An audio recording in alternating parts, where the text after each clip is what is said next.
porque con la prisa del timing tan rápido que tenemos, nos hemos saltado las presentaciones. Entonces, a mí me gustaría hacer una ronda muy rápida para que vosotras dos, que empezasteis, ¿no?, directamente la presentación, os presentéis si os apetece. Sí, por encima, sí. Sí, tú presentaste, se me escapó entonces. Yo no. Entonces fuiste tú, ¿no? No, yo soy alumna de doctorado de esta escuela, bueno, arquitecto también de esta escuela, y hago mi tesis con Federico, que está allí. Y llevo llevo 2 años de visiting escolar en Nueva York, que es donde seguramente mi mente se ha transformado para poder llegar a las conclusiones o a las ideas a las que llego. Y esto forma parte, por supuesto, importante de la tesis doctoral, el curso. Vosotros tres son tesis doctoral, Ariadna es un ensayo. Lo mío ya no. Lo tuyo ya no. Es parte, pero bueno, yo me llamo Luz Pazadras y soy profesora en la Escuela de Arquitectura de Coruña. Ahora mismo estoy haciendo una postdoctoral en La Bartlett, en Londres. Y bueno, esto era, hay alguna idea que está en mi tesis doctoral y está encajada dentro del tema general, pero bueno, es casi más postdoctoral.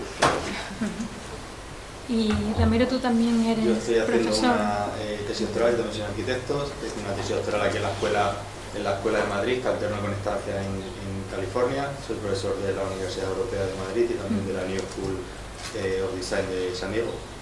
Y nada, me estoy haciendo aquí con Emilia Tuñón y Miguel Hernández. Pues yo me sumo a los agradecimientos, porque la verdad es que, bueno, agradecer también la síntesis que habéis realizado del trabajo, porque conociendo las comunicaciones de 5.000 palabras para adelante son muy extensas. A mí me ha gustado mucho, además, escucharos de viva voz, que se humaniza un poco lo que es el recibir el paper como parte del comité científico, y además agradezco a la organización de Critical la oportunidad. Para mí es un lujo poder estar en esta mesa redonda, porque personalmente me interesan muchísimo todos vuestros trabajos y este tema de los formatos. Yo me vais a perdonar que me voy a apoyar un poco en las notas, porque a mí lo que me gustaría es organizar la mesa redonda, bueno, mesa de trabajo, de manera que los 40 primeros minutos estuvieran dedicados un poco a explorar el sustrato común entre todos vuestros trabajos, que son muy diferentes, y no quiero perder el hilo de algunas conclusiones que yo he sacado, y creo que pueden dar un tema jugoso para comenzar a discutir sobre el tema concreto de la mesa, que son los formatos, cultura visual, medios y crítica. Y luego, en el tiempo que quede, sí que me gustaría profundizar un poco más en cada uno de vuestros trabajos, y también al final de cada una de estas dos partes, pues me gustaría invitar a todos a que sumarais también a la discusión que tengamos. Yo, para empezar, me gustaría destacar algunas cosas que yo he encontrado, algunos aspectos relevantes que he encontrado en cada uno de vuestros trabajos y que me parecen que pueden ser muy jugosos para este tema de formatos, críticas, medios, cultura visual.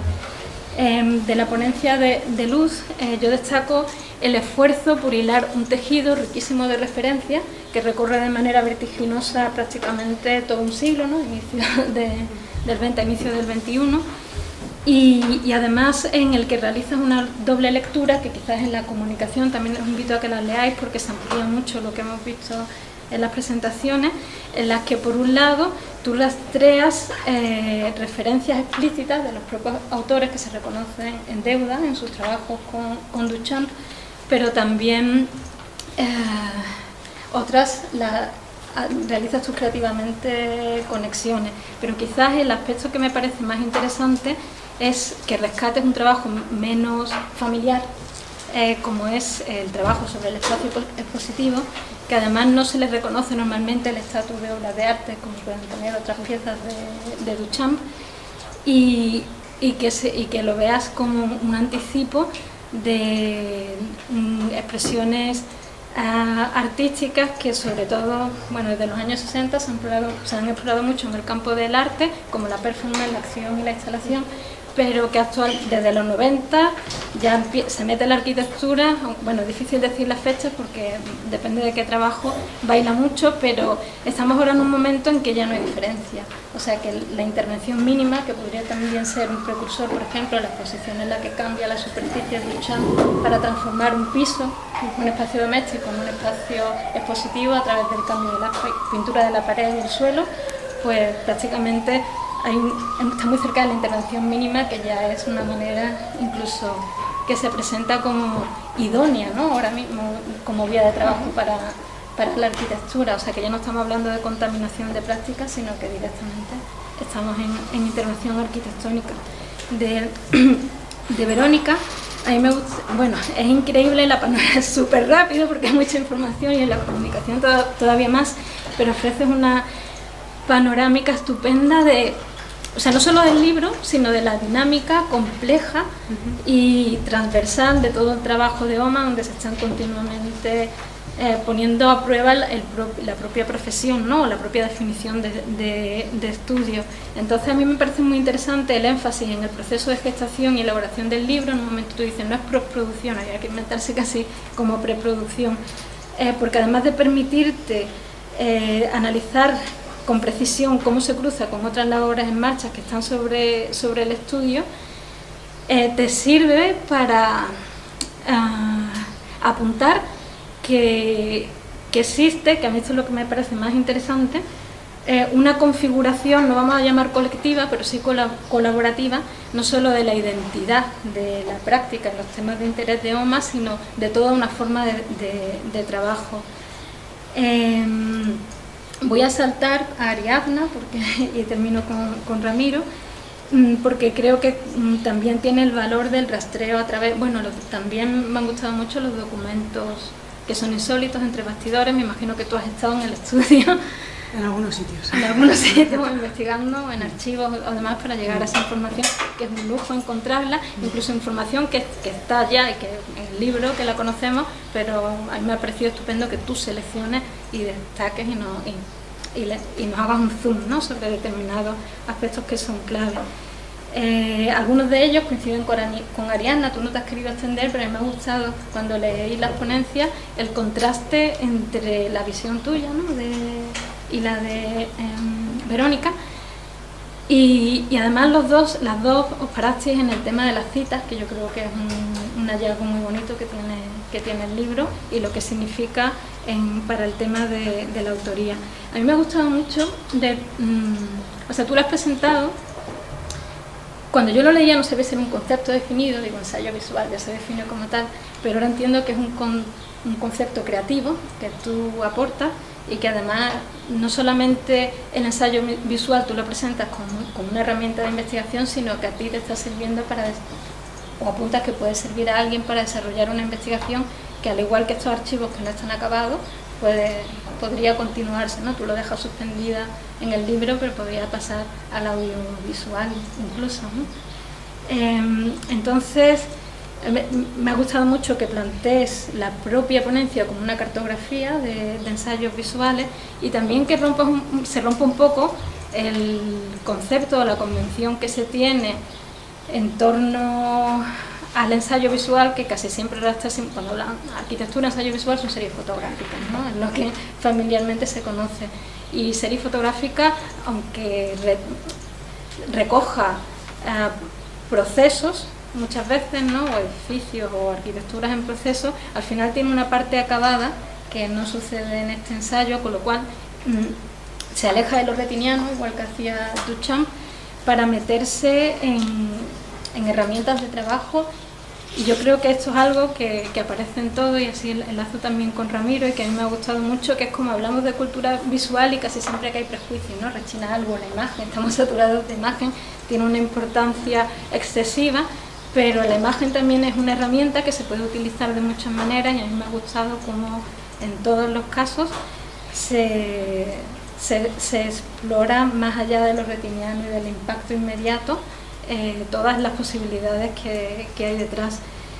Yo destacaría el interés por un formato poco familiar. Creo que hay pocas investigaciones, bueno, yo he visto pocas, que estén centradas dentro de las posibilidades del audiovisual como herramienta.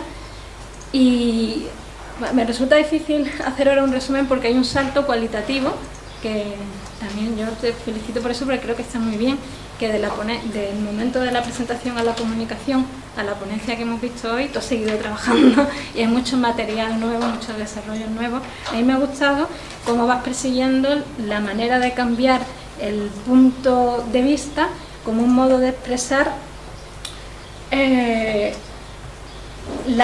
concepto diferente, o sea, el punto de vista subjetivo, el concepto que tiene el arquitecto, el creador de la arquitectura, de cómo se recibe su obra, ¿no? Está implícito en ese cambio de punto de vista.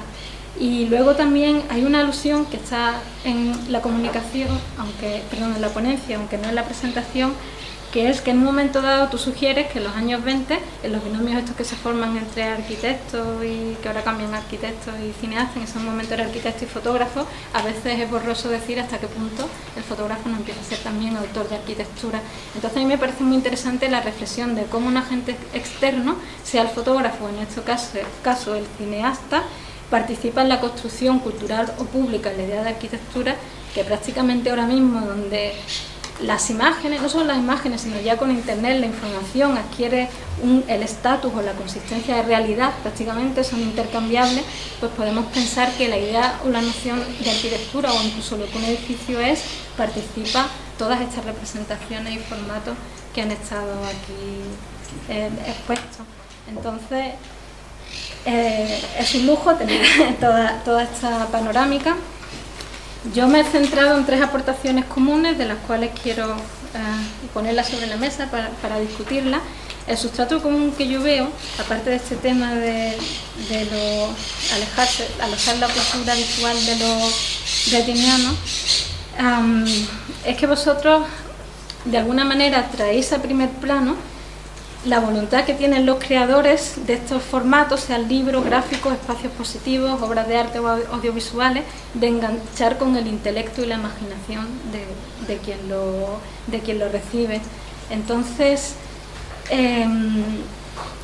yo aquí, como tenemos a Duchamp sobre la mesa también, me atrevo a lanzar como una pequeña hipótesis o una idea textal de que puede existir una relación entre el momento en que se rompe la definición tradicional de forma y digamos que Duchamp, a quien por ejemplo las palabras tergiversando un poquito, pero más o menos las palabras que dice Tafuri, es que a partir de Duchamp la lógica de las relaciones establecidas por el creador con la realidad o con las condiciones, o no tanto objetivas, que es lo que dice él, yo diría ahora las condiciones dadas, es lo que constituye la forma, no tanto un producto acabado.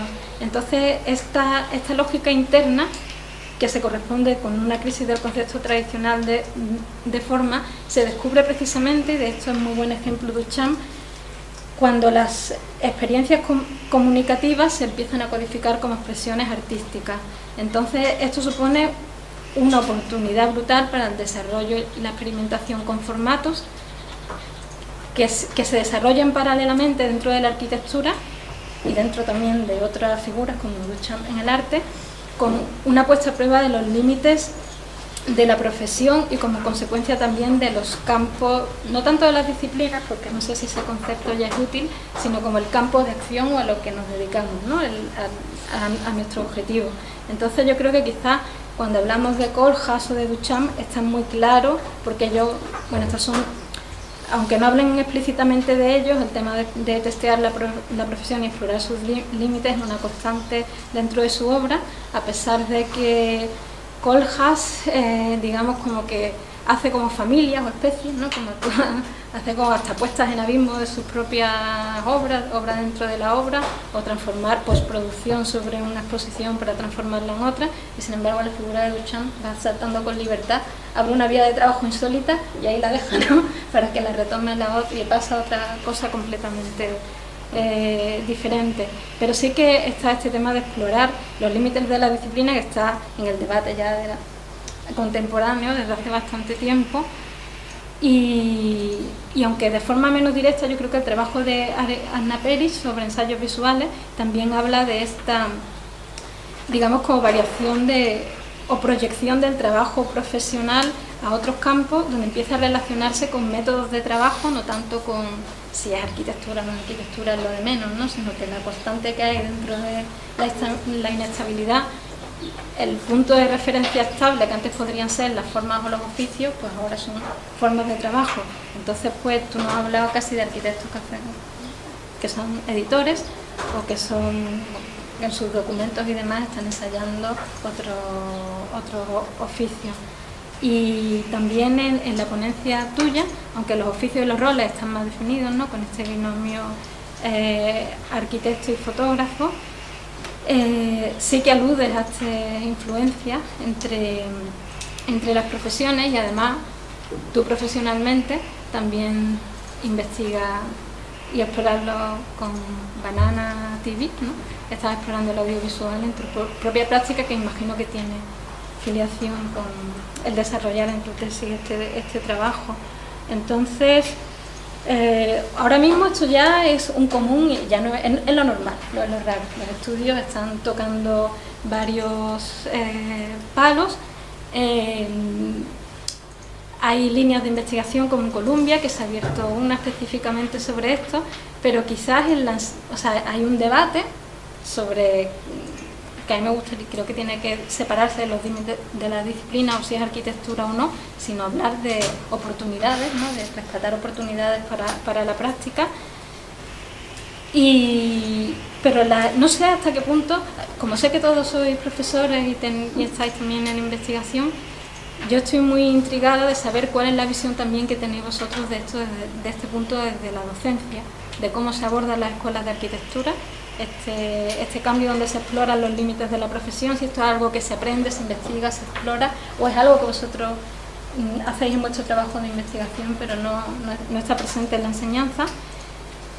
¿Y qué pensáis de esta hipótesis o a cuestionar, a testear también aquí, que yo planteo, en la que los modos de hacer están sustituyendo otras referencias como las formas o los oficios, como el punto estable que va construyendo una práctica a lo largo del tiempo, ¿no? Pensando en Aurelio, hace poco decía que un proyecto es toda una vida, ¿no? Entonces creo que también esto tiene que ver con las formas de trabajo. Yo ya he hablado mucho, me gustaría conocer vuestra opinión y quién se anime. Yo primero. Me lo pones un poco difícil porque has hablado de tantas cosas, pero me voy a enganchar a algo que a mí me interesa particularmente, de lo que has hablado y que tiene mucha relación también con mi investigación presente, que es sobre los límites de la profesión, ¿no? Y que creo que es un concepto muy contemporáneo.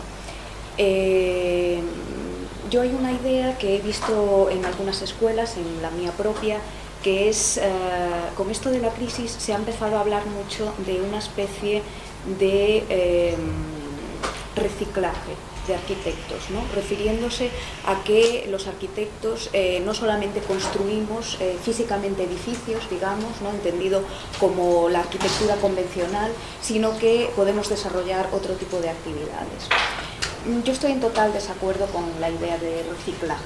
Como reciclar algo se supone que es que uno se transforma, ¿no? Yo creo que como arquitectos el término hoy en día es muy amplio y que no se reduce exclusivamente a la propia construcción, como se ha venido haciendo estos últimos años en gran medida por la oportunidad que había, ¿no? Digamos que el trabajo en los estudios, pues en unos abundaba más que en otros, es cierto, pero digamos que más o menos había campo de acción. Y ahora de repente pues parece que tenemos que reciclarnos, ¿no? Bien, yo creo que esos límites que se establecen entre disciplinas hoy en día ya no existen, con lo cual entiendo que no es un proceso de reciclaje. En las escuelas, mi opinión es que aún, por lo menos en lo que yo vivo, ¿no? Yo voy a hacer autocrítica, yo creo que aún se están tratando, sobre todo en las que yo conozco, en las españolas, se está tratando como compartimentos estancos, cuando hablamos de arte, cuando hablamos de arquitectura, cuando hablamos de espacio expositivo, ¿no?, que es mi tema. Cuando en realidad yo creo que cuando yo he estado hablando de espacio expositivo, yo considero que no he dejado de ser arquitecta en ningún momento. Es decir, que no me he pasado a ser artista de repente o a ser historiadora en un determinado momento, sino que es lo que tú decías, que comparto como un modo de hacer, ¿no?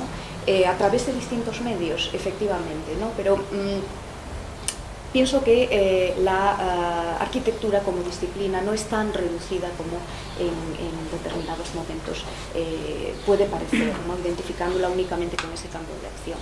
En el trabajo de investigación que yo hice para la tesis, de la que parte también este trabajo, se basaba en estudiar desde mi punto de vista como arquitecta, y de hecho yo utilicé para ello una metodología de dibujo muy arquitectónico, entre comillas, ¿no? O sea, yo lo que hice fue que los espacios expositivos que analicé los dibujé todos en planta, alzado, sección, axonometría, pero con una imagen que no se conocía de esos, una manera de verlos que no existía, ¿no? Y a mí me resulta imposible distinguir qué parte es arquitectónica, qué parte es artística, ¿no? Yo creo que todo forma parte de ese conjunto que no sé muy bien cómo definir, pero que forma parte de lo que nosotros somos también. Mi autocrítica con respecto a las escuelas es que creo que aún estamos enfocando la profesión como construcción. Esa es mi opinión. Yo creo que deberíamos porque en realidad el trabajo posterior nos está diciendo que los arquitectos no solo construimos, ¿no? Y no dejamos de ser arquitectos por eso. Yo creo que las escuelas deberían de recoger esa parte, quizás desde la experimentación.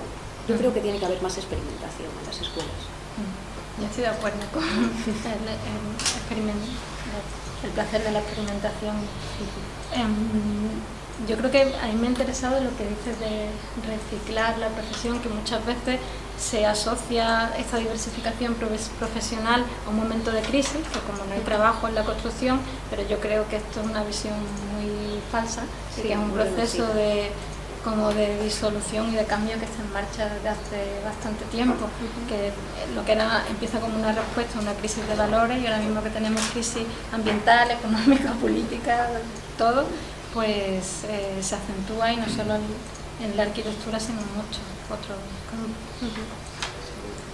Yo por intervenir, Paula, quizás porque ahora se vaya a cambiar un poco más el tema, ¿no? Pero para ahondar en este tema de los espacios expositivos que tú has, supongo, reducido mucho en la presentación, y que tengo avidez por leer el paper completo, ¿no? Realmente me parece que no me ha quedado claro si realmente estabas hablando de espacio expositivo o de realmente práctica espacial, ¿no? De prácticas espaciales. Yo creo que ha habido un momento muy interesante también en toda la historia que quizás seguro que has pasado por él, pero hoy no ha aparecido, que es un momento clave, ¿no? Que es cuando Harald Simon monta la exposición de Berna en 1969, ¿no? Se llama When Attitudes Becomes Form, Works, Information, Materials, no me acuerdo. Entonces es en esa disposición de contar cuáles son las distintas actitudes con las que determinadas personas se están enfrentando al público y a los materiales, a los espacios, ¿no? Michael Heiser mete un bolazo a la acera de la propia Kunsthalle, está el boy haciendo rellenando de grasa todas las esquinas, está el otro haciendo un iglú, Mario Merz haciendo, o sea, esto era una superproducción, ¿no? Hay textos maravillosos sobre ese momento en el cual se produce el intercambio y la interlocución y la generación de un momento, ¿no? Un momento que tiene como su marco cultural, ¿no? En ese sentido, claro, la práctica me ha encantado también, hilándolo con esto, ¿no? Esa práctica que podríamos inducir como política también, ¿no? Aparece en Tafuri hace muchos años, ¿no? Diciendo esto, la arquitectura está saturada de prácticas políticas, ¿no? Lo ha dicho hoy John Hoffman ahí, ¿no? Ya no se puede hablar más de eso, ¿no? Entonces, como esa respuesta de Tafuri quizás también a la práctica espacial, aparecen desde hace también 3 o 4 años grandes institutos que simplemente están también criticando como prácticas las propias exposiciones, ¿no? La Critical Spatial Practice, del Instituto de la Hochschule für Gestaltung en Karlsruhe, bueno, una serie de gente, ¿no? Entonces aparece ya una discursiva propia de la espacialización de determinados acontecimientos artísticos, ¿no? que se cierran en sí mismos, que no, de alguna forma construyen ese discurso, ¿no? Y no consiguen continuar en romper hacia una práctica arquitectónica o hacia una, bueno, pues a trascender, ¿no? en una escuela de arquitectura, que se estudien de otra forma. Lo que de alguna forma intento como inferir también es que a mí sí me parece que tenga que existir una crítica sobre esos espacios para no diluirse, ¿no? La construcción de la crítica construye precisamente esos lugares también, ¿no? Construye una actitud con la cual abordarlos, ¿no? Y tratarlos críticamente en la academia, ¿no? Somos todos profesores, bueno, pues construye precisamente esos espacios de relación, ¿no? Y construye necesariamente esa... Tú dices, no es construcción solo, yo te digo que sí, yo sí creo, ¿no? Que le da forma, attitudes becomes form, ¿no? Le da forma, le da espacio y le da como un lugar para existir, ¿no? Yo sí lo creo. Si me importa. Cuando hablabas antes de la referencia en Colombia, ¿no te referías al CCCP, al programa? Sí. Pues por la proximidad, sin haber hecho el programa que se tiene uno cuando se acerca allí, porque el CCCP invade la escuela completa y otros acontecimientos y genera muchísima actividad. En realidad yo creo, me gustaría contar como lo primero que me pasó cuando supe del programa, que llama la atención. ¿Y tú crees que también es importante para un arquitecto, sobre todo si las exposiciones y el arte parece que más o menos entendemos un poco, bueno, que puede haber algo, pero con la arquitectura es un poco confuso y tú te esperas, no sabes si van a hablar de exposiciones de arquitectura, cómo, qué es lo que se va a explorar, y en realidad descubres que el nombre completo del máster es bastante más complejo: Critical, Curatorial and Conceptual Practices, lo cual te lleva a decir, sí, bueno, pero ¿qué más? Luego te sorprendes durante algunas intervenciones o si asistes a algunas clases donde descubres que se habla también otra vez mucho del arte, y yo creo que es un máster que está muy bien porque te abre un poco el camino como arquitecto, aunque también hay otros especialistas que no son arquitectos allí interactuando con las clases. Yo, para mí como arquitecto, yo siempre tenía unas preguntas que le hacía a Mar Basibra, que le decía, ¿pero cuándo vamos a hablar de arquitectura? O sea, ¿cuándo vamos a hablar en privado, ¿no? Como en algún momento de cómo la exposición de arquitectura, qué significa para nosotros, qué vamos a hacer? Y entonces dice, bueno, ya veremos, ya. Y en privado sí que teníamos conversaciones mucho más interesantes. A mí lo que me daba a pensar es, o sea, creo que era un programa y han sido unas sesiones muy interesantes para aprender cosas como que las exposiciones son efímeras, por ejemplo, que está, y volviendo a mi tema con cosas, que la edición simultánea de libros, que no lo he mencionado, pero es una práctica que se pone en funcionamiento a la vez. No existe exposición sin publicación, igual que tampoco existía evento del MoMA sin Rizoli asociado editando un libro. Es una práctica que está muy combinada y me parecía muy interesante como la efemeralidad de una exposición que se desvanece, de la que además no queda prácticamente casi nunca ningún registro de planos. No encontrarás ningún plano de una exposición, ningún boceto anteriores, me refiero, antes de la digitalización, que explique cómo se dibujan las salas. Esos documentos pertenecen a los archivos, aparecen de rebote. Puede que encuentres un plano de una exposición de Francia en el proyecto Duralis por casualidad, es decir, no existe un registro, no se tenía esa conciencia. Sin embargo, el libro tiene una proyección un poco más mayor, el libro puede traspasar otras fronteras que la exposición tiene a raíz de sus limitaciones del espacio y de la difusión. Entonces entiendes cómo los vehículos de la información es la función que tienen, actuar de vehículos de la información y de ensayo de algunos conceptos. Otra cosa que creo que es muy importante y que el máster desarrolla bastante y se habla mucho de ello, y es que es una evidencia y que no podemos olvidar, es que estos eventos, podemos llamarlo eventos, son a veces lo importante, como decía ella, a veces no importa tanto lo que se produce tanto como el acontecimiento, y está ligado es indivisible completamente del momento en el que se sitúa, del contexto histórico, del contexto sociopolítico, económico y de las circunstancias. Hoy, que estamos en una época, como dices tú, de crisis, también sea otra circunstancia, es que la cantidad de información es inmensa. Entonces, todo lo que hemos contado nosotros probablemente ya no valga para nada, porque en realidad nuestras investigaciones, por lo menos la mía es de los 90, hoy creo que tenemos que traer estos temas a la mesa hoy para ver, con la abundancia de información que tenemos, por eso se hacen pertinentes, porque estos individuos en su momento utilizaran la información para comunicarse con la audiencia o para traspasar unos límites, pero no podemos traspasar los límites igual. Quizás hoy esas prácticas ya no sirven y lo que tenemos que abrir son las preguntas sabiendo despegarnos de los hechos físicos producidos y entender que responden a unas circunstancias concretas y plantearnos hoy cuáles son. Y entonces la docencia ahí quizás sea el momento de entender que son elementos que van a la par pero que no podemos a lo mejor trasladarlos idénticamente. Esta visión podría ser parte de la crítica que reclamaba tú, ¿no? A la vez que trabajar estas cosas en la enseñanza, también desarrollar una crítica sobre eso. Ramiro y Ariadna. Sí, yo creo que hay una de las cosas que es comunes, que la que estamos hablando todos, sobre los límites de la profesión, ¿no? Yo creo que en este caso todos arquitectos, pero en un caso se ha hablado del ensayo audiovisual, en otro caso de la experimentación en el arte o en el espacio, en otro caso la parte editorial de una serie de arquitectos. Entonces los límites son difusos y yo creo que uno de los problemas que tenemos en la Escuela de Arquitectura, por hilar un poco con lo que hemos estado hablando antes, es que no sabemos los valores que tenemos, no hemos sido capaces de descubrir todavía los valores que tenemos como arquitectos y hacia dónde podemos ir, hacia dónde van esos límites. Digamos que las puertas ahora mismo están abiertas y todos queremos coger como todas las puertas.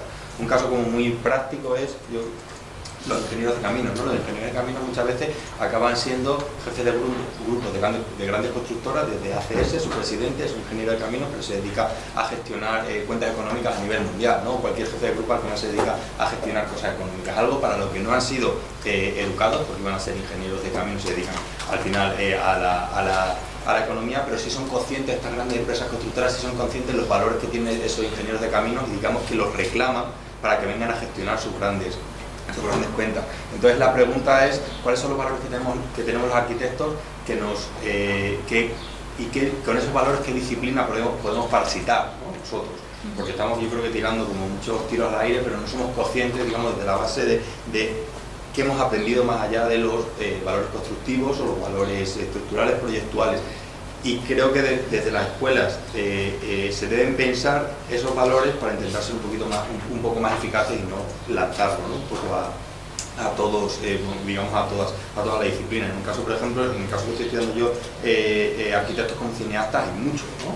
Colomo es cineasta, luego hay muchos cineastas que se meten en el mundo de la arquitectura y no solo tiene que ver con eso, tiene que ver con la manera de enfocar en este caso un proyecto constructivo arquitectónico y la manera de enfocar un proyecto de un director de cine, ¿no? En ambos casos son como muy similares, ¿no? Están trabajando con grandes grupos, al principio hay que pensar un proyecto, hay que pensar un guión, luego hay que trabajarlo con grandes grupos de trabajo en una obra, hay que trabajarlo con grandes grupos de trabajo en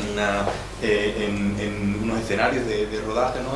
Pero la pregunta al final es nosotros acabamos como arquitectos yendo, por ejemplo en nuestro caso, lo que tú decías, nuestra experiencia propia cuando estuve en la televisión, acabamos yendo a temas de cine simplemente por intuición o porque intuíamos unos valores que teníamos o porque nosotros, bueno en nuestro caso por ejemplo, porque la mitad de los socios somos arquitectos, la otra mitad vienen del mundo del cine, o intentamos parasitar a esa gente para que nos transmita esos valores, pero yo creo que todavía el colectivo general no sabemos cuáles son nuestras capacidades como arquitectos más allá de la arquitectura.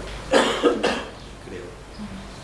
A mí se me viene a la cabeza una componente que también depende un poco de qué campo se esté parasitando, hacia dónde nos estemos extendiendo. Quiero decir, por ejemplo, en el caso que relatas tú con el libro de Oma, como todo está relacionado con la propia práctica, aunque esté usurpando, ¿no? El trabajo de otros, pero hay como una extensión casi natural. Y luego hay otra parte como que ahora mismo con el desarrollo de la tecnología se han puesto al alcance de la mano un montón de medios que antes era más difícil porque necesitan un conocimiento y un oficio y sin embargo ahora pues con la tecnología es mucho más fácil, ¿no? Acceder a la fotografía o audiovisuales, aunque a lo mejor yo un cineasta me dice que me estoy equivocando completamente, ¿no? Que hay muchas cosas que no se manejan, pero sí que al menos sí que existe como una democratización de la tecnología que ves como el terreno más fácil, ¿no? O las condiciones son más fáciles para pegar este salto y explorar otras cosas. Sí. ¿Qué voy a decir?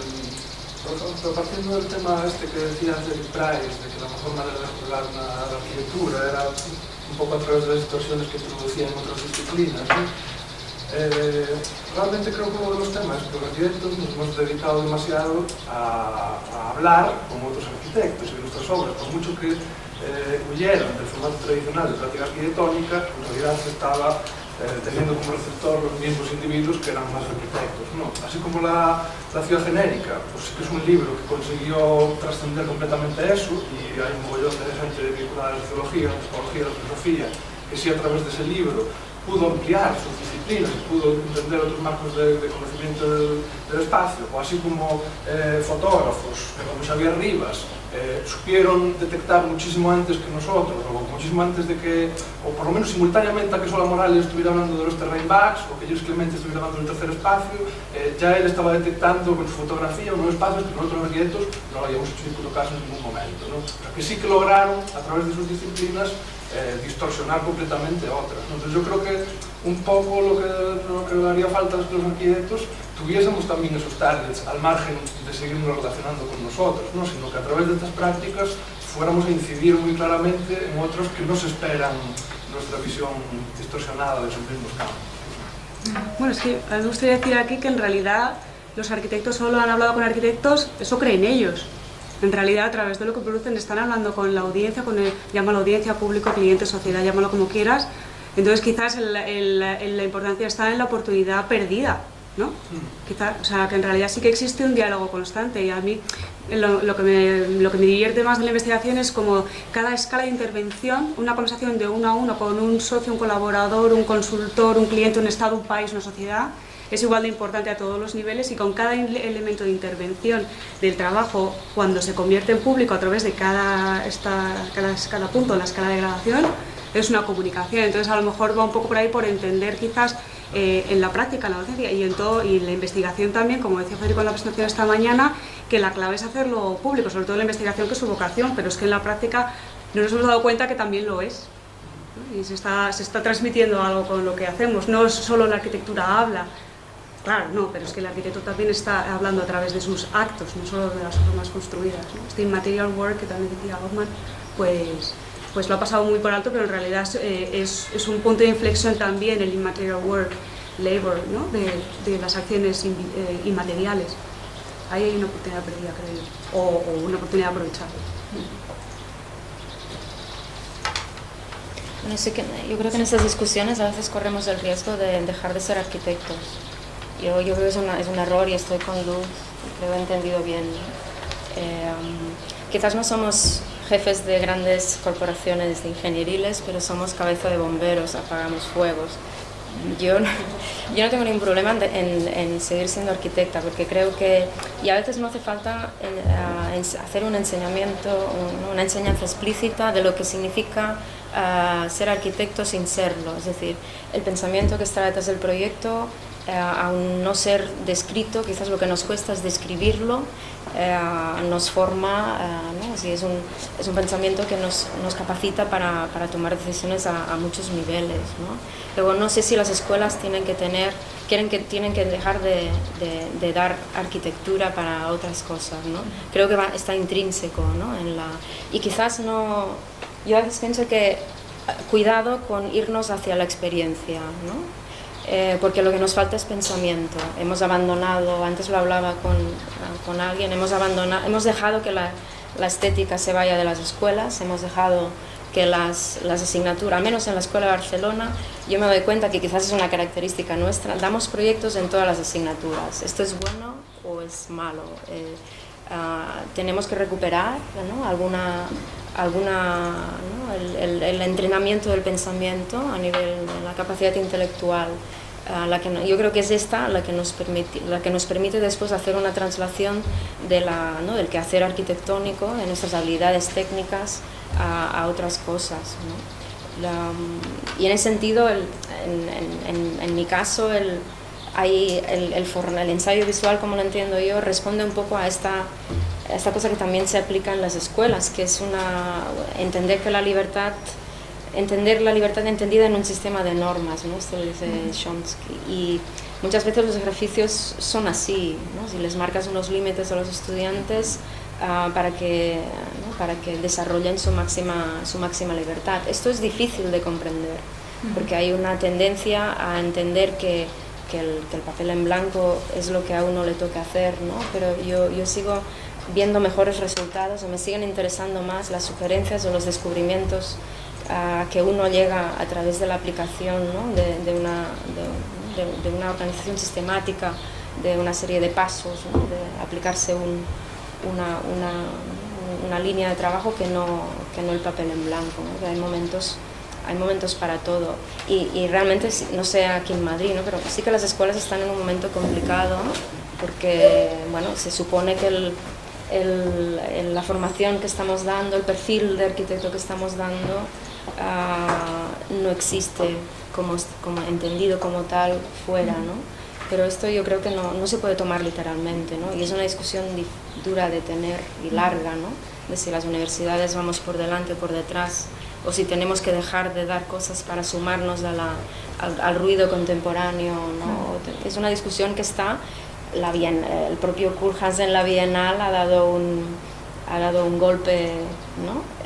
Que ha dejado a todos un poco como, no sabemos si reírnos, ¿no? Como Rusia, o adorarlo, seguir adorándolo, ¿no? Algunos, ¿no? Pero esta feria de muestras que nos ha hecho en Elements, ¿no? Es decir, yo creo que hablando de contemporaneidad, lo que está ahora en la Bienal de Venecia es quizás un ejemplo de la dislocación en que nos encontramos, ¿no? Estamos a punto de absorber esta modernidad, y hacia dónde. No hay respuesta. Yo creo que lo bueno es que la gente que ha hecho preguntas y no ha dado respuestas son los que mejor encajan el momento, ¿no? Y sobre todo ahí se ve un poco la incapacidad a veces de exponer grandes investigaciones, ¿no? O sea, hay terribles proyectos de expositivos, ¿no? Y tú te das cuenta cuando pasas por ahí que estás viendo la punta de un iceberg de una investigación brutal, ¿no? Y cómo nos cuesta a veces transmitir el conocimiento, ¿no? Hacia dónde abarcamos nosotros, cómo lo traduces a un lenguaje receptivo, ¿no? Y creo que es una discusión que no es el momento de entrar, ¿no? El rol del arquitecto, hacia dónde tenemos que ir, ¿no? Está fuera de nuestra mesa, creo. Lo que yo planteaba, o sea, para hacer porque hay una cosa que a mí me preocupa, y además que no entiendo para nada, es por qué se plantea un enfrentamiento. O sea, la pregunta que yo planteaba es de inclusión de una realidad o de un campo de trabajo dentro de los que ya se están tratando, pero nunca de dejar de dar otros para asumir esto, ni contraponerlo siquiera, porque es que en la realidad son compatibles. Hay muchos arquitectos que están construyendo edificios y al mismo tiempo están escribiendo. Sí, claro.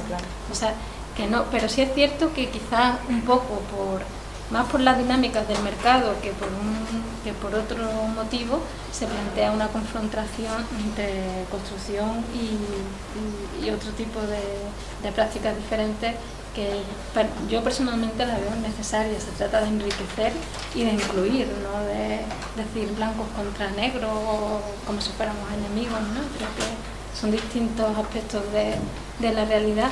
Pero sí es cierto que, claro, ante esta posición donde de repente se desprecia la edificación, pues se salta a la defensiva, quizás, ¿no? Y por otra parte también ha habido una época en la que a mí me tocó en la generación de recién terminada de la escuela, donde parecía que todos estos proyectos de instalaciones, efímeros y temas de experimentación era algo como lo que se dejaba para la gente que está empezando, ¿no? Como proyectos menores o más asequibles dentro de un clima ya de competencia brutal y dificultad. No sé si alguien quiere aportar alguna cosa más. A mí me da miedo nombrar la Bienal. Yo diría que lo dejamos para el final, porque no podemos extender. Para esta noche, la Bienal, o sea, para esta noche. Que lo haya nombrado, pero para que no nos coma la discusión, porque... No, yo creo que han salido cosas muy bonitas. Bueno, el hecho de entender el SMLX como una herramienta de trabajo, un proyecto en sí mismo que iba de mano en mano, ha sido precioso. Bueno, y Duchamp es una mina, que es una mina está súper infrautilizado, ¿no?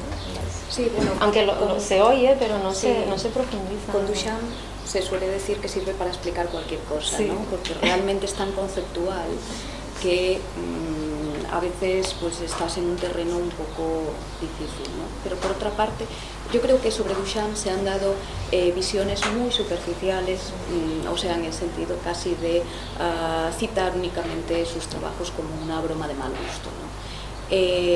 Desde eso hasta llevarlo también a, bueno, Duchamp es Dios, ¿no? Para, no sé, he citado a Richard Hamilton, por ejemplo, ¿no? Richard Hamilton en Londres en los años 50 era un admirador absoluto de Duchamp, pero no únicamente él, ¿no? Los compañeros que se reunían en el Instituto de Arte Contemporáneo le llamaban el maestro, o sea, era esto en vida, ¿no? O sea, Duchamp visitó el Instituto de Arte Contemporáneo, donde asistían a propósito artistas, arquitectos, periodistas, donde se mezclaban también todas las disciplinas de una manera natural. Es que ahora se está haciendo una revisión de los años 70 de toda esta época performática. No sé si es porque tenemos la distancia suficiente para poderlo revisar o porque encaja en el momento en que estamos ahora, pero están aflorando investigaciones y exhibiciones, ¿no? Exposiciones de todo de estos momentos. Sí. Está muy al día. ¿Qué pensáis a raíz de esta cuestión contemporánea de revisitar a todos los autores, que muchas veces se acaba viendo como dedicamos muchos esfuerzos contemporáneos a reexplicar o a pensar qué es lo que pensaban otros a la hora de producir sus documentos, ¿no? De repente te cuentas con esta visión de X en SDL maravillosa, joder, que lo habían explicado el primer día, no sabes ni qué decir, si realmente el que no te lo habían explicado fue lo cojonudo, porque llevas 5 años, el día que lo cogiste en tus manos, te fue directo al cerebelo y te rompió la cabeza, y a partir de ahí has trabajado sobre el tema con una idea tal, o si realmente si te lo hubieran dicho el primer día, y yo en la primera página te hubiera dicho, no, que esto es un producto de 5 años que me ha servido para pensar no sé qué, si realmente nos lo hubiéramos tomado de otra manera, ¿no? No sé hasta qué punto esa herramienta va implícita en dejar las cosas muy conceptuales y muy arriba, ¿no? Como puede ser un tema de los artes visuales estos que hablas, que sí que es una herramienta que se utiliza mucho y que hay como muchos libros así que van por esta línea y que son más sugerentes que implícitos en las cosas que hacen. Y no sé al final si podríamos posicionarnos razonablemente sobre una opción u otra, si las cosas quedan claras desde el principio pueden ayudar a que las cosas avancen más rápido o no, ¿no? Y después aquí quiero preguntar, claro, hay unas conferencias maravillosas, por ejemplo, de Culjas, cuando hizo la exposición On-Site en Londres, en las que llevan a todos los socios, ¿no? Y de hecho en alguna pues, coinciden todos los socios y están ahí haciendo un debate y tal. Una de las preguntas claves es cuando le llegan a Remy y le preguntan, bueno, tú ya tienes una edad, ¿qué va a pasar con OMA? ¿Realmente has conseguido que OMA, su forma de trabajo, se hayas traído lo suficiente como para cuando tú no estés, esto ya pueda continuar su marcha, ¿no? Y claro, como ahí está el manager, que es el que transforma en un momento determinado OMA en una empresa ya con otras dinámicas, están el resto de jóvenes socios que claro que tienen interés en que eso continúe, y la cosa queda así como muy perdida en el que él cree, ¿no? Cree, en principio, porque cree que ha inventado una forma de trabajo que a mí me recordó mucho ahora cuando hablabas de esto como una de las puntas de lanza de su forma de trabajo, ¿no? ¿Qué opinas un poco de...? ¿Hablas de la del Barbican? Sí, de la del Barbican, sí. Sí, bueno, yo por suerte mi investigación para en 1996. Primero porque no tiene nada que ver, no hay ni... estos personajes invisibles que he nombrado, ninguno por supuesto permanece en la estructura, ninguno en absoluto. Y todos, sobre todo los más invisibles de todos, reivindican su papel pero en bajito, ¿no? Entonces, y hoy en día eso no ocurre, hoy los socios son altamente visibles, de hecho es posible que se esté preparando como un legado, cosa que yo desconozco. Yo vi ese encuentro en el que están todos puestos ahí como en semicírculo, ¿no? Y tal. Bueno, está bien, ¿no? No se sabe lo que va a pasar en el presente. Yo creo que lo que a mi investigación respecta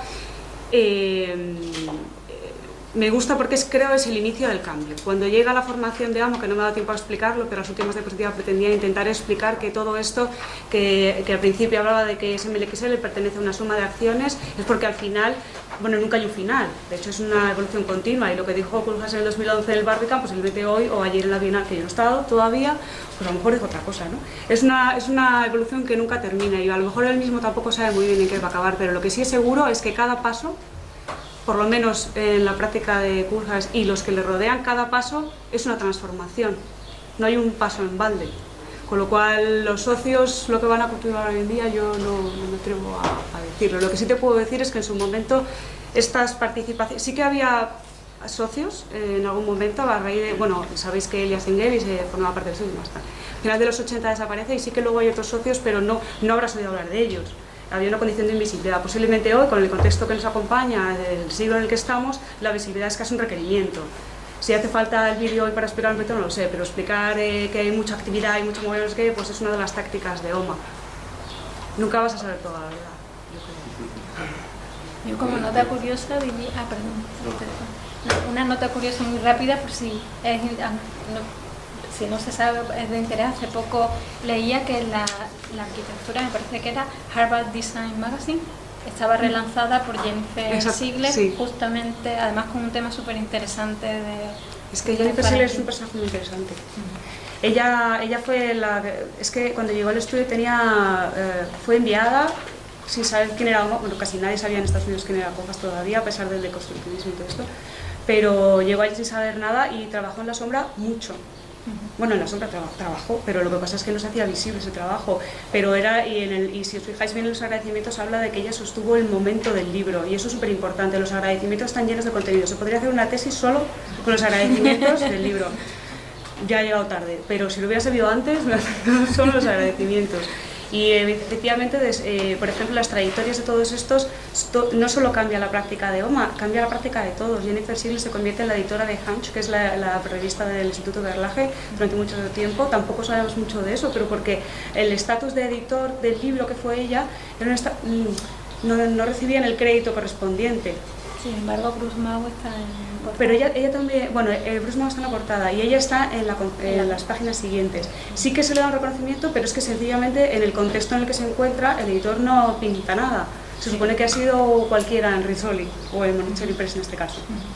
Entonces no tenía protagonismo. Y ahora está allí y yo la vi cuando acababa de empezar y es que es una revolución de persona. Yo creo que está bastante contento. ¿Qué edad tiene? Pues a finales de los 60 tenía 22 o 23, hay que seguirle la pista. Es jovencita, es jovencita, pero es como discreta, pero muy trabajadora, es una persona muy importante. Yo tengo por aquí que me lo había traído el número y decía algo que a mí me gustó.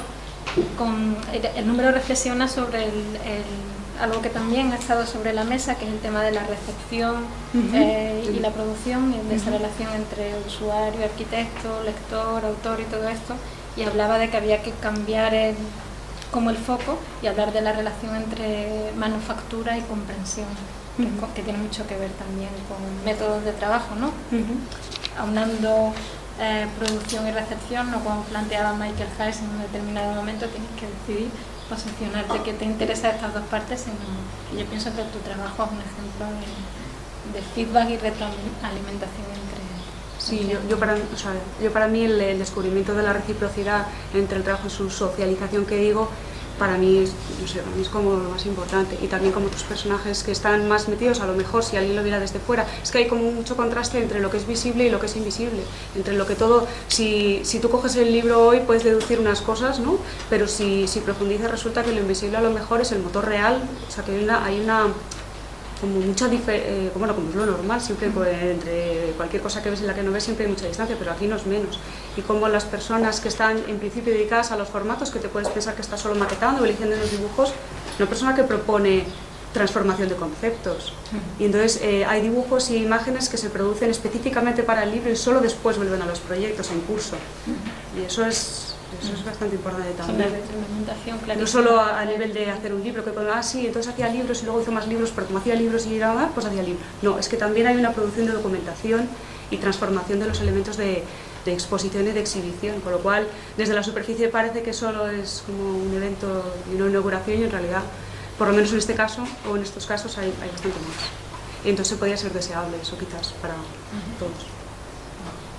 Sí, yo quería hacer un comentario sobre estos dos conceptos que han salido sobre la dificultad de la difusión, ¿no? De mostrar los conceptos de la arquitectura y la problemática, que habéis comentado, en la problemática de mostrar esos discursos en las escuelas.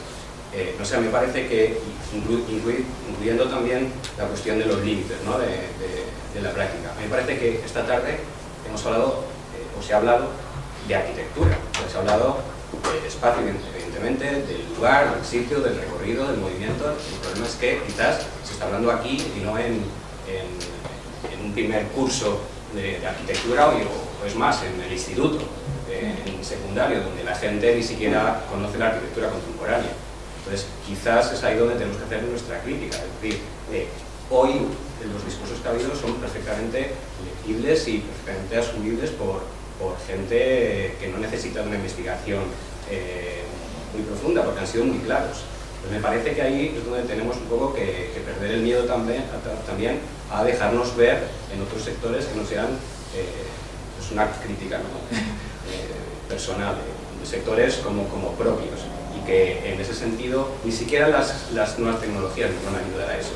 Creo que hay que ser más incisivos y ir a esos lugares donde de verdad podemos enseñar lo que ya se está haciendo, ¿no? A mí me parece que hoy se ha hablado de arquitectura y no ha sido necesario hablar mucho de edificios, sino que desde el libro hasta el orinal, ¿no?, o el orden, o el recorrido cinematográfico, es que ¿qué más arquitectura hay que eso? Quizás por ahí podamos enganchar, ¿no?, la arquitectura a la gente. Es que le he hecho una pregunta que yo no sé si él va a saber responder o la has dejado en el aire, que me parecía, me daría muchísima pena que si la sabe él no la conteste, que es si la arquitectura nueva necesita nuevos formatos. Entonces, si la necesita, o tú crees, bueno, no sé, si lo sabe él, que lo conteste. Y si hay alguien que intuya que esto puede ser cierto y tiene que ver con también lo que has preguntado tú, ¿no? O sea, la artisticidad de los nuevos formatos, si vemos que es necesaria, ¿no? Sí, yo creo que un poco la tesis investiga en eso, ya no si se necesitan o no, sino cuáles son los nuevos formatos, de todos los formatos posibles, cuáles son los más adecuados para la arquitectura que tenemos ahora o la que tendremos mañana, ¿no? El caso de OMA, que estamos presente en todas las investigaciones, siempre ha encontrado el formato adecuado para documentar lo que estuviera haciendo.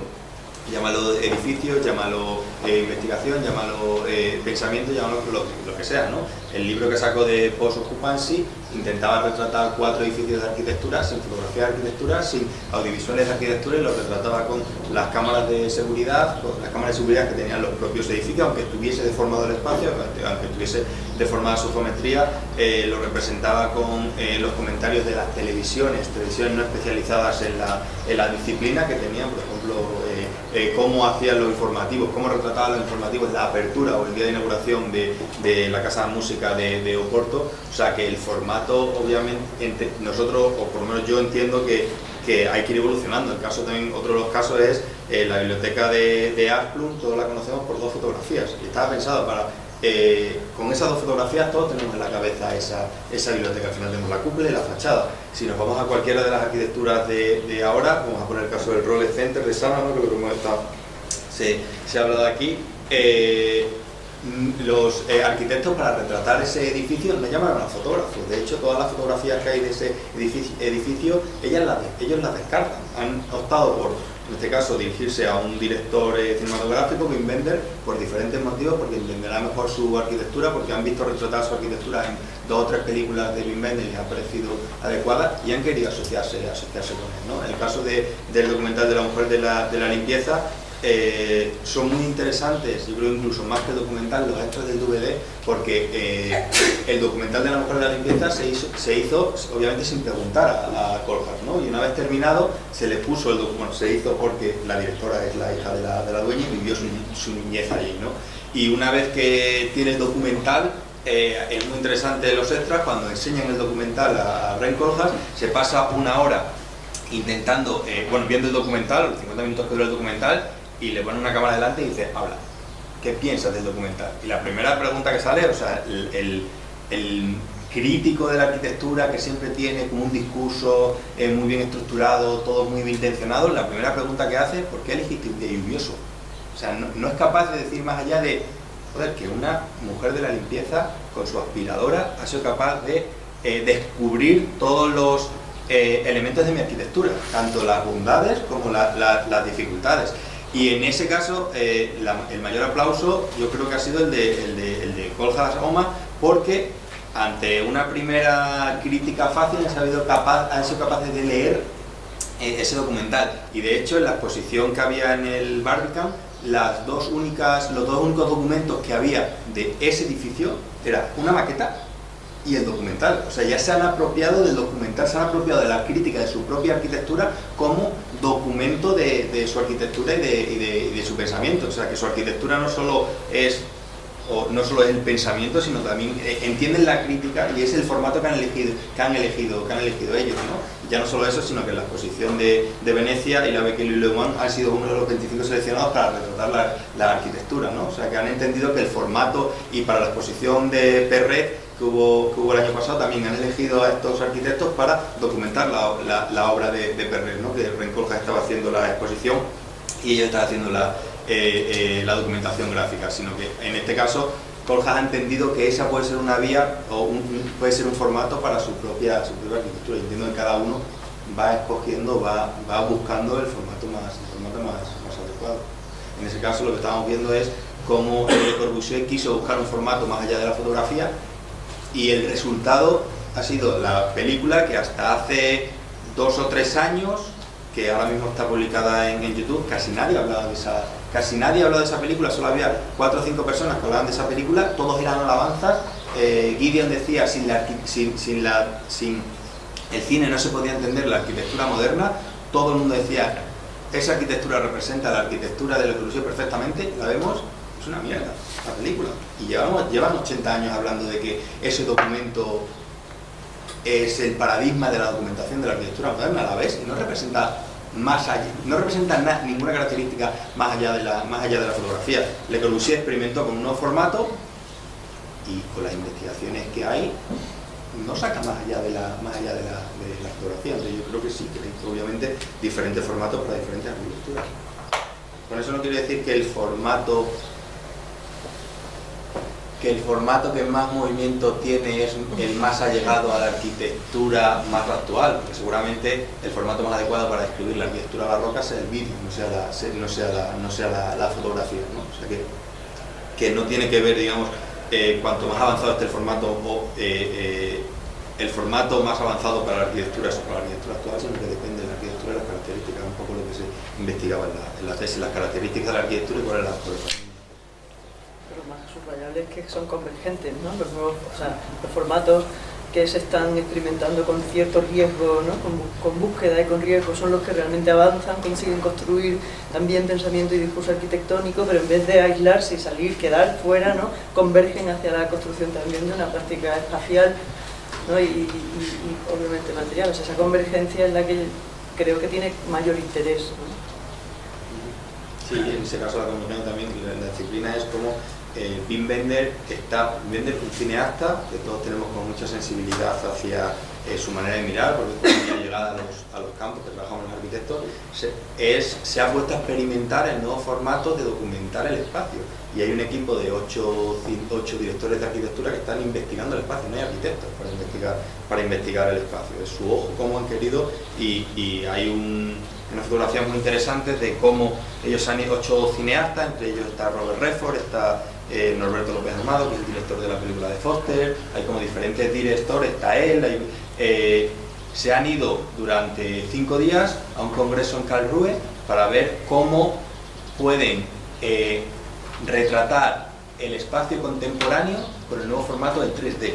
Le han estado enseñando, y son muy interesantes los gestos, o sea, la comunicación no verbal que tienen estos directores, como todos están con brazos cruzados como diciendo, ¿qué coño es esto? Es un nuevo lenguaje completamente diferente. Todo lo que yo tenía aprendido sobre, obviamente los directores de cine siempre trabajan con el espacio, ¿no? Espacio arquitectónico, espacio exterior, todo lo que yo aprendía de cómo se retrataban esas cosas, cuál era el formato más adecuado para eso, a lo mejor lo tengo que quitar, tengo que suprimir todos esos conocimientos, y hay un nuevo lenguaje que tiene unas nuevas maneras de hacer, que tiene unas nuevas herramientas, unas nuevas influencias que tenemos que aprender. Y es muy interesante los gestos, no sé si es de mala leche o de miedo, que tienen los 8 o 9 directores, y casi todos son directores muy consagrados. O sea, cómo el nuevo formato incluso le está dando miedo. También creo que hay algo curioso en el hecho del encargo. Quiero decir, como que ya hay una componente promocional en que un arquitecto encargue a un determinado director, que sucede una cosa, algo completamente diferente cuando alguien se interesa por documentar, no por encargo, sino se acerca de una manera quizá más libre, ¿no? Yo no sé si, porque es muy poco conocido y por casualidad topé con él y me parecía muy interesante el contraste, un documental de Pierre Maillard sobre este edificio de Rolex, es del 2010 y en el que lo que hace es que retrata todo el proceso. Es un documental que dura 3 años, entonces también ofrece como una perspectiva que es interesante contrastarla, porque se va desde el momento en que se están produciendo los planos hasta cuando empieza a decirse, bueno, es que esto se tiene que construir, porque no se sabía cómo se hacía, y habla con los ingenieros, incluso, bueno, Sejima casi nunca pisa el edificio, sino que tiene a una chica que es impresionante el personaje, que es la que lo lleva todo, y luego pues también la gente que habita alrededor. Es muy curioso el choque de la cultura japonesa con la ingeniería, creo que era francesa.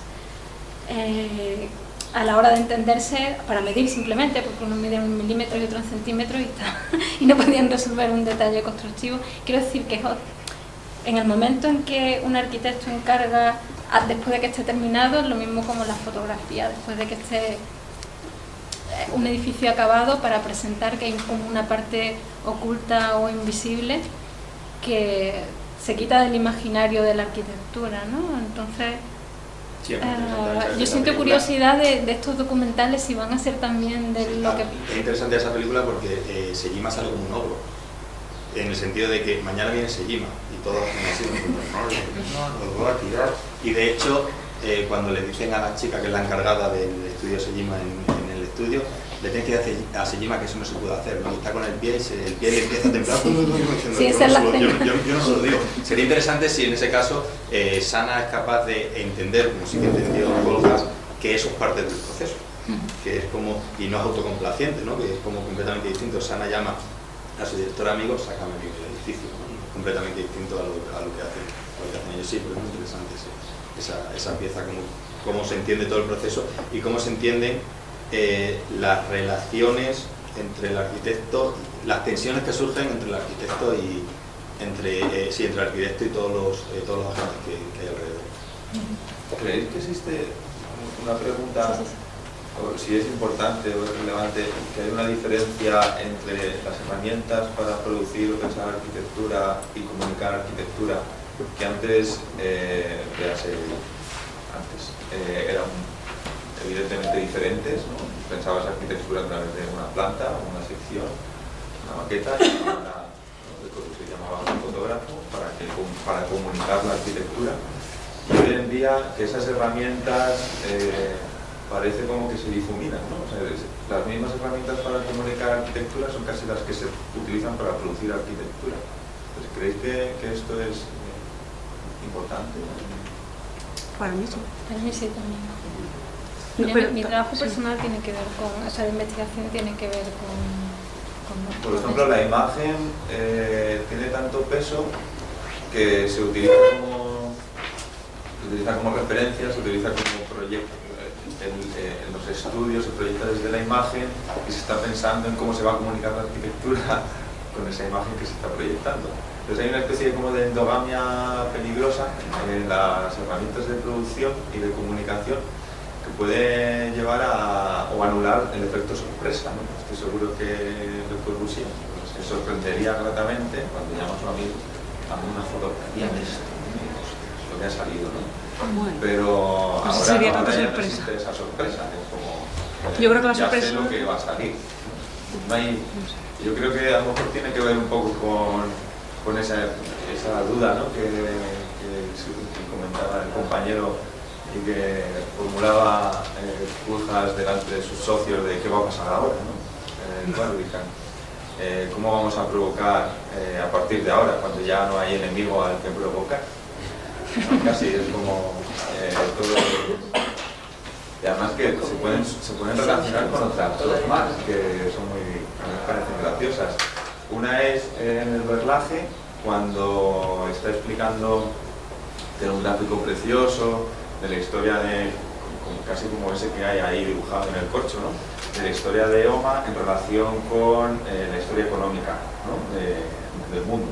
Y entonces hay un momento en el que dice, y aquí es donde OMA consiguió lo máximo que se puede conseguir en la arquitectura. Y se queda callado y nadie dice nada, y dice, lo máximo que dice, esperaba que alguno dijera, no, todavía podéis conseguir algo más, ¿no? Y cuando el público se ríe, ¿no? Porque él se queda como, ¿qué pasa? Que ya no podemos conseguir nada más, ¿no? Y eso coincidía pues con el CCTV, ¿no? En aquella época. Y después cuando le dan el León de Oro en la Bienal, ¿no? Que dice, estoy muy contento de que me hayan dado este premio ahora en la mitad de mi carrera.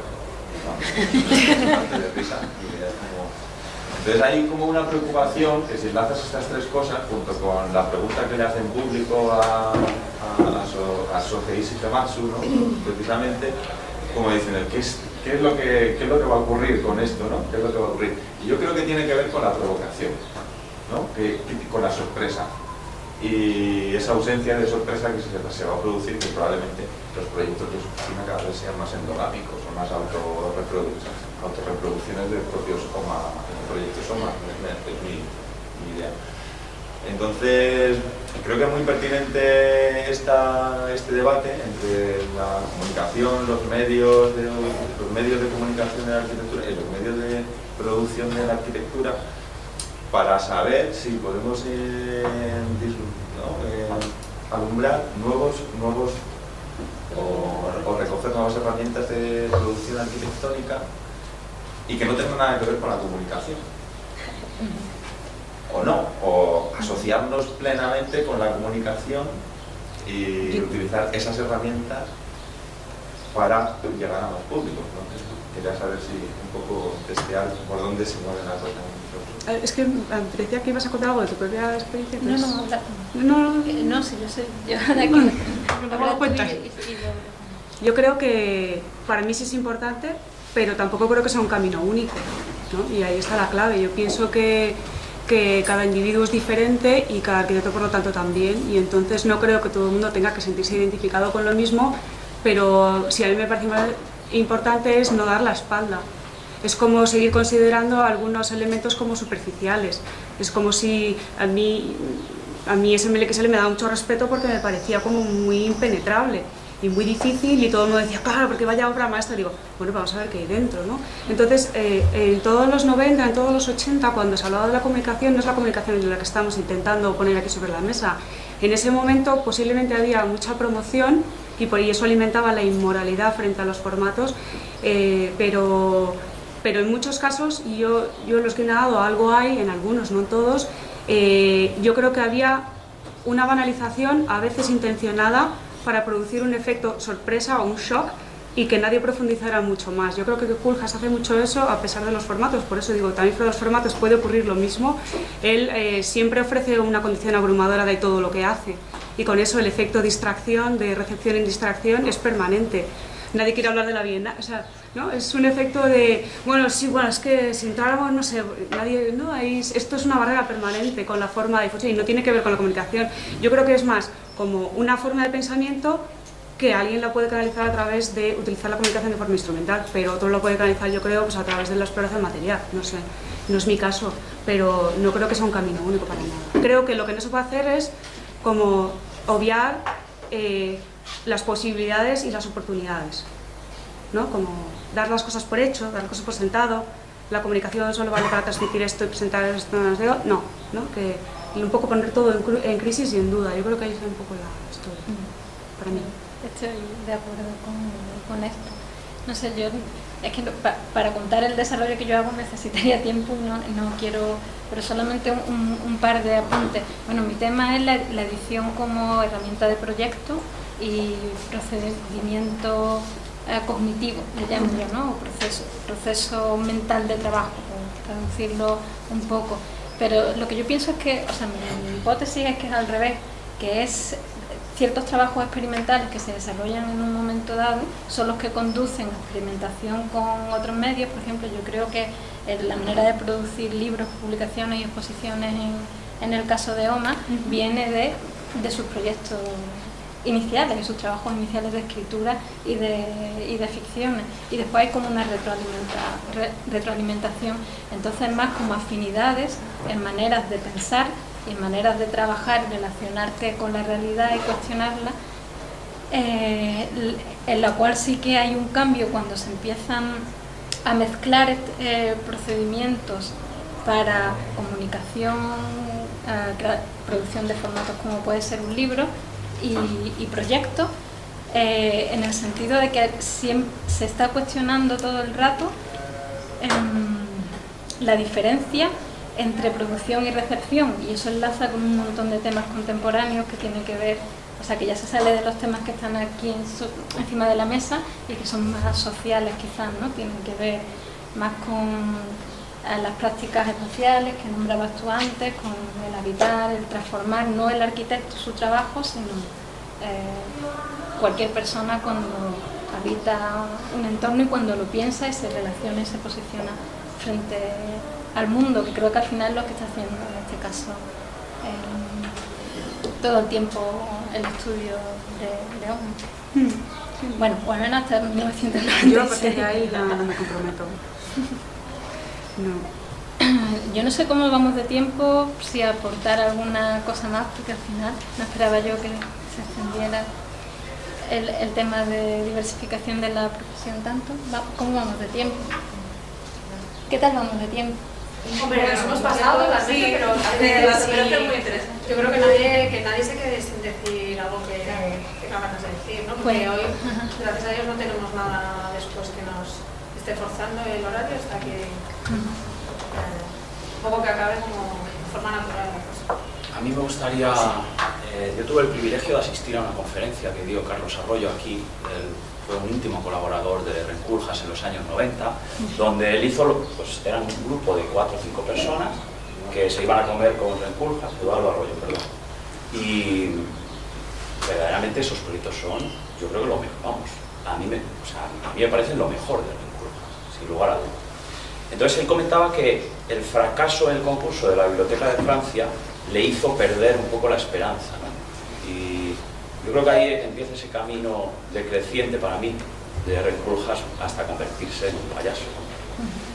En cierto sentido, ¿no? Y esto lo enlazo con que creo que le estamos dando demasiada importancia a cómo vender el producto, porque oye, para vender basura como Big, como los daneses estos de Big, pues oye, venden muy bien, pero es basura, ¿no? Es decir, yo creo que nosotros sí que tenemos en las escuelas de arquitectura españolas la suficiente formación y cultura para diferenciar lo que es malo de lo que es bueno. No ocurre con otros planes de estudios o escuelas de arquitectura. Yo me acuerdo en un estudio trabajando con un arquitecto suizo que venía de la TH de Zúrich y no sabía casi dibujar. Había estudiado 3 años, había estudiado tal, pero yo creo que lo que sí que quiero decir, y estoy muy de acuerdo con lo que ha dicho ella, que no nos volvamos locos, es decir, que tampoco que la crisis nos lleve a hacer locuras o a cambiar de vida, es decir, todo lo contrario, si nos perdemos en la cueva, volvamos con el hilo al lugar de donde hemos partido para ver qué había, ¿no?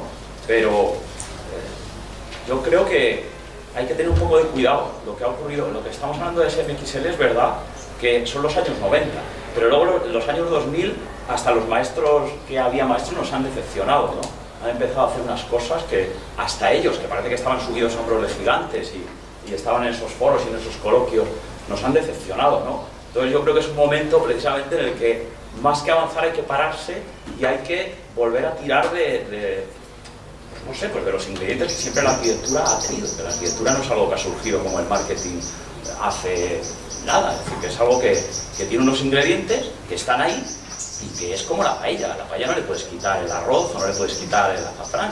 Volver a eso, no ponernos nerviosos, que haya más debates como estos, que sepamos también denunciar y criticar la mentira y la basura y tengamos el valor, a ver si ya empiezan a generarse más foros como este, empieza a haber críticos de verdad y empiezan a salir a la luz, que los habrá, pero que no salen, Pasa como el cantautor del metro frente a Operación Triunfo, ¿no? Que es la marioneta de un sistema que está detrás y tal. Y simplemente esto, o sea,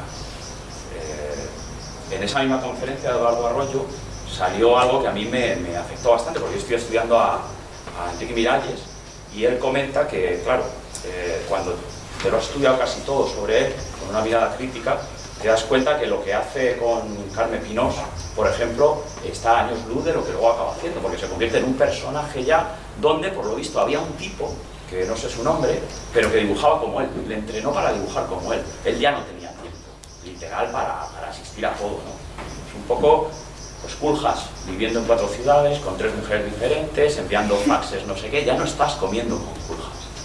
Ya no sé, o sea, no sé qué os parece, pero... Estamos dando mucho protagonismo. Koolhaas, sí. Es la Bienal. Que no lo tienen, que no lo tienen. Es que se expande, Es que no hay otra. Y me parece muy interesante que la reivindicación que hace sobre formas de trabajar y especificidad de la arquitectura. A mí en eso, por ejemplo, la Bienal me decepcionó un poquito, pero sabes que los elementos iban a profundizar un poco más en esto, la estética que reivindicaba. Bueno, que como él hablaba de recuperar la tradición, una continuidad con la tradición, hacerla compatible, pensaba que bueno, no sé. Estoy completamente de acuerdo contigo, que hay un peligro de que se pierdan.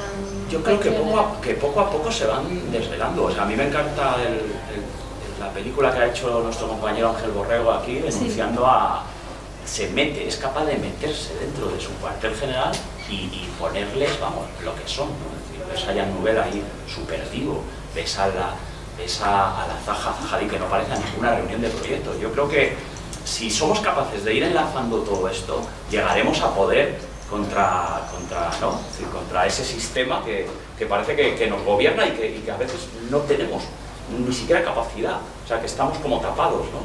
Es decir, yo creo que ojalá hubiera seminarios como este todas las semanas, y en todas las escuelas, juntos, no lo sé. Ahora decía, solamente, no pasa nada a defender a nadie, pero precisamente ese que tú llamas payaso hace una Bienal que ha sido muy polémica, porque dice, es una Bienal de arquitectura sin arquitectos, en la que todos sus compañeros, estos que nombras, se han enfadado con él porque no han sido invitados a la Bienal, ¿no? En el que ha ganado el premio a un coreano que no era conocido hasta antes de ayer. Entonces, que puedo estar muy en desacuerdo con muchas cosas que... Yo creo que es al contrario, hay más arquitectos que nunca, porque están todas las escuelas, están todos los grupos de investigación, es decir, hay una profundidad, se ha ido a donde está el conocimiento, donde se genera el conocimiento arquitectónico, ha sido muy listo en esto. Sí. Pero es un poco... malditos. Bueno, está doble mano, claro. Porque... ha sido listo y genera... Valía una pasta como grupo de investigación estar presente.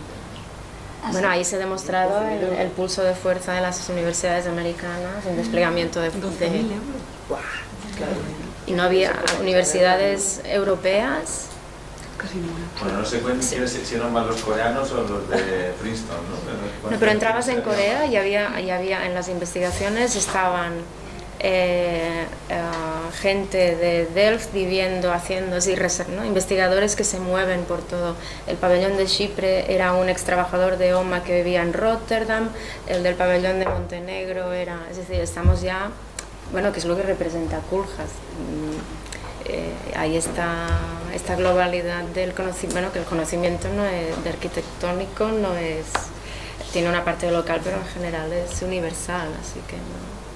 Y es verdad que yo quería hacer un énfasis en lo que tú decías tú yo creo que ahora lo bueno de ahora es que conviven formatos muy diferentes y conviven maneras de ejercer la arquitectura muy diferentes.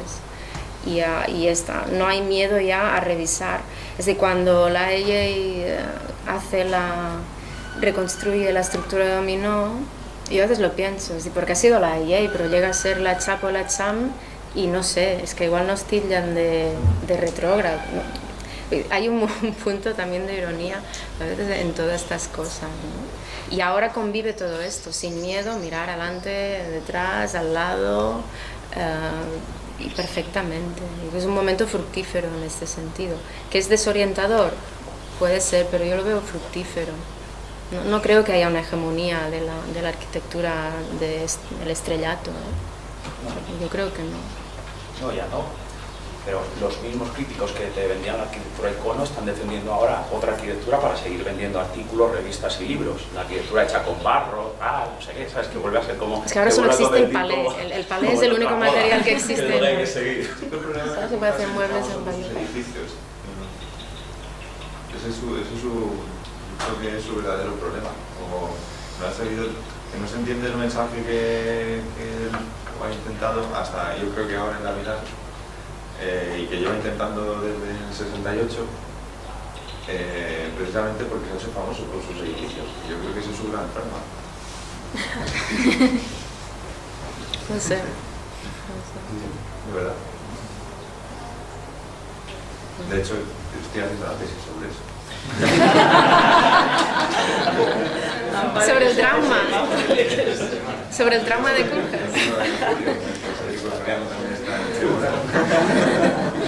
Muchas tesis de Culjas en el Federico, ¿no? El 1 de julio. ¿Es bueno o malo esta? Bueno, no sé, yo creo que es Te toca. un punto inevitable. Yeah. Inevitable. Como si se hubieran hecho tesis en el año 35, 28 hubiera sido todo el 2007.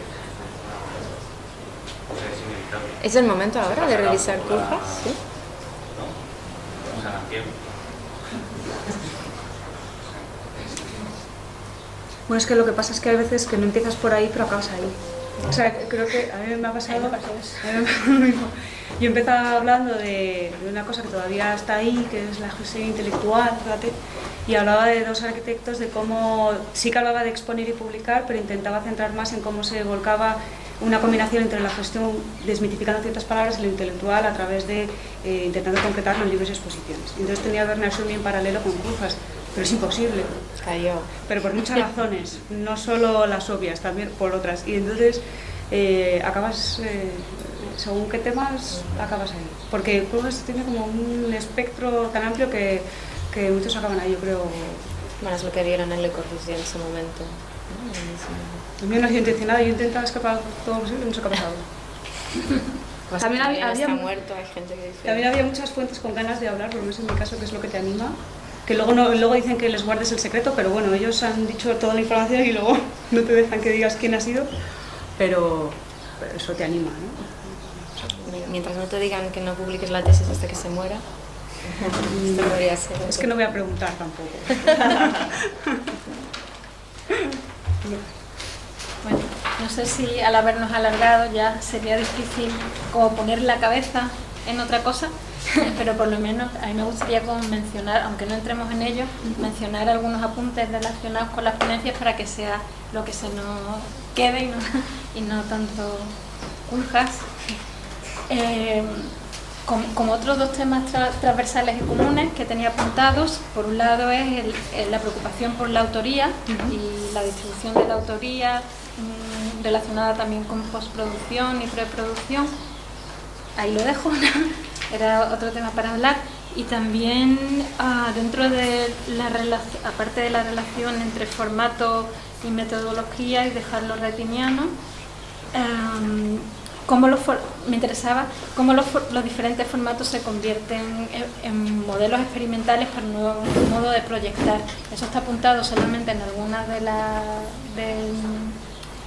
ponencias, pero me gustaba el entrar en el proyectar. Y lo dejo ahí apuntado para que retomemos la conversación luego o más tarde.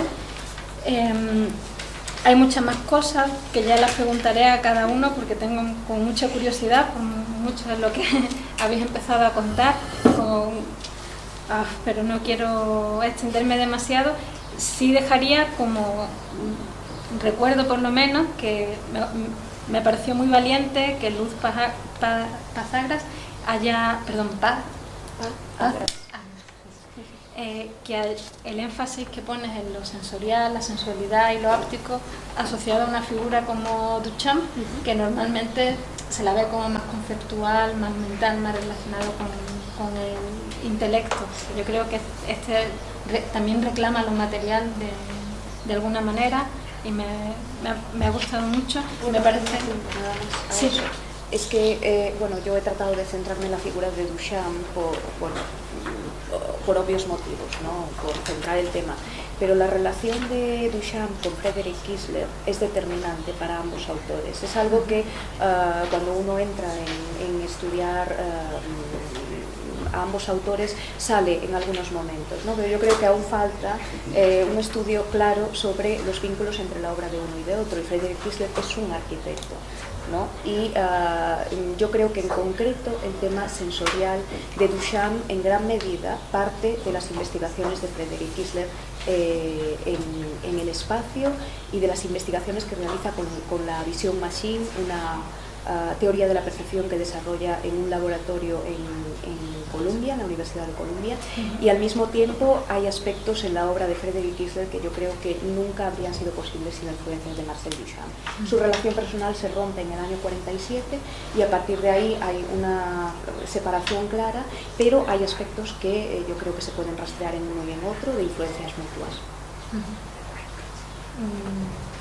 Me quedó por decir que me pareció muy valiente y también bonito para discutirlo la relación que traza, porque creo que es difícil, arriesgada y también controvertida entre Duchamp y el movimiento del 15M como oposición a la expresión, porque al final Duchamp, quieras que no, a partir de un momento queda como habilitado para exponer, ¿no? Ya no necesita que se le juzguen para ser considerado.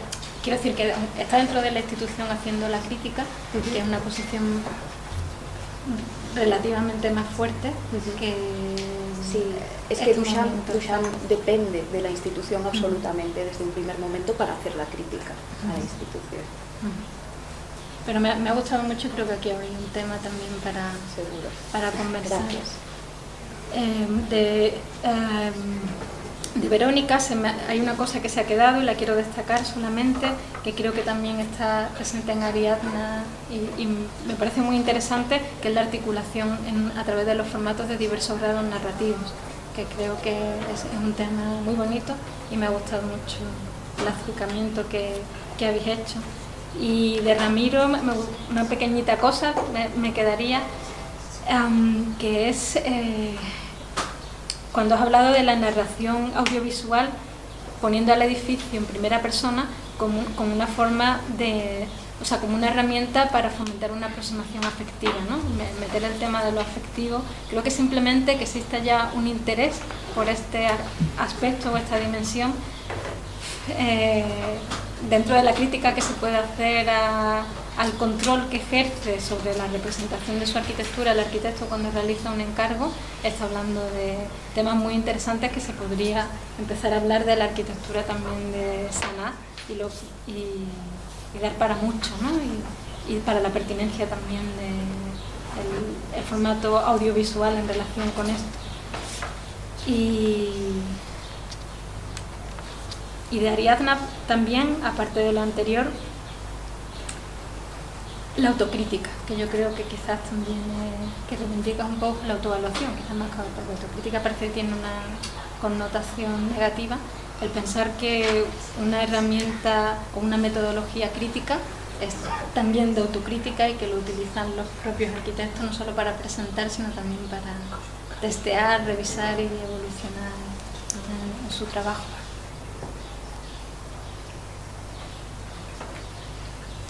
Hay tantos temas que se quedan muchos en el tintero, no sé si... Lo que ellos digan. Yo no quiero que nadie se quede sin comentar algo, aún a riesgo de volver a... Si interesa, interesa. Sí, sí.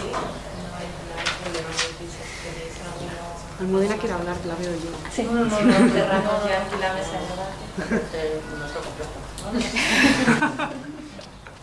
No, porque no quiero volver a ruralizar todo.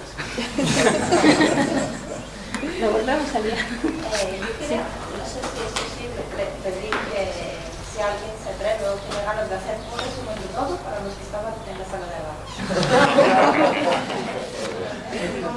Esta noche. Es difícil, pero sí se va a hacer eso en todas las mesas, porque es parte de la dinámica del congreso. Se van a hacer unos resúmenes, unos artículos resúmenes, donde se va a recoger en escrito todo lo que... o se va a intentar.